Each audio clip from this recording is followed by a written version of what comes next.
बिस्मिल्लाहिर्रहमानिर्रहीम। काबिल क़द्र सामिन गिरामी, ये जो 20 रकात तरावीह रमज़ान में हम लोग पढ़ते हैं ना, जितने भी मुअतबर जो उलमा हैं, अहले हक़ हैं, वो यही कहते हैं कि भाई 20 रकात तरावीह ही सुन्नत मुअक्कदा है। मुस्तक़िल इस पर किताबें लिखी हुई है। यहाँ दलाइल का मौका नहीं है, वरना दलाइल देने जाएंगे तो आपको वीडियो भी लंबी हो जाएगी। आपको ढेर सारे उलमा के दलाइल मिल जाएंगे जिनका ये कहना है।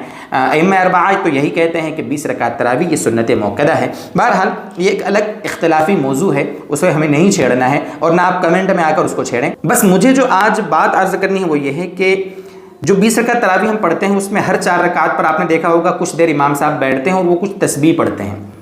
देखिए स्क्रीन पर आप देख रहे हैं ये जो तस्बीह है, सुबहान दिल मुल्क वल मलकूत, सुबहान ज़िल इज़्ज़ति वल अज़मती वल, पूरी देखो आपकी तस्बीह है। बहुत सारे लोगों को आपने देखा होगा मस्जिदों में जब रमज़ान आने वाले होते हैं तो मस्जिदों में चिपका भी देते हैं ताकि पढ़ने वालों को आसानी हो जाए।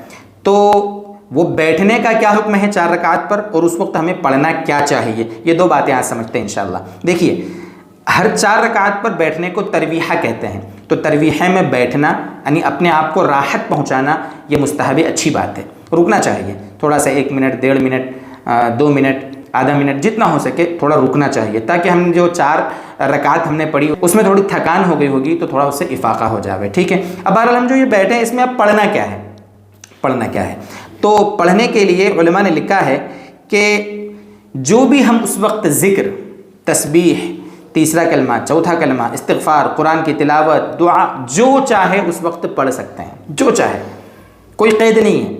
आप कहोगे कि फिर वो जो तस्बीह मशहूर है जो पढ़ी जाती है लोग उसको ज़रूरी समझ के पढ़ते हैं। अरे भाई, असल में बहुत से बुज़ुर्गों ने अहादीस में अल्लाह ताला की जो तारीफ़ पर, अल्लाह ताला की तस्बीह पर मुश्तमिल जो कलिमात थे उनको उसमें जमा कर दिया है और उसमें बड़ी जानदार अल्लाह ताला की तारीफ़ात हैं, दुआ है, इस वजह से उसको पढ़ते हैं और उसका मामूल है।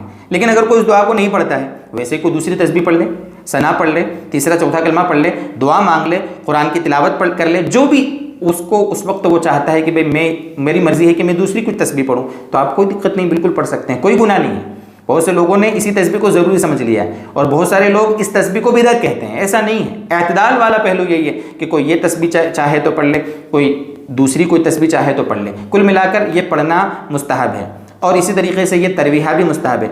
कोई अगर तरवीहा भी ना करे, बैठे ही नहीं, कोई हर 4 रकात के बाद फ़ौरन पढ़ ले तो भी कोई गुनाह नहीं है। इसी तरीके से अगर वो कुछ पढ़ता नहीं और खामोश बैठा रहता है उस बीच में, 4 रकात के बीच में, अगली 4 रकात से पहले, तब भी कोई दिक्कत नहीं है। कुल मिलाकर बड़ा आसान मसला है जिसको हमने बड़ा मुश्किल बना दिया और लोगों के सामने भी बड़ा मुश्किल बनाकर पेश कर दिया है। अल्लाह करे कि ये बात हम सब की समझ में आ जाए और शरीयत की जो आसानियाँ हैं उनसे हम सब फ़ायदा खूब उठाने वाले बन जाएं।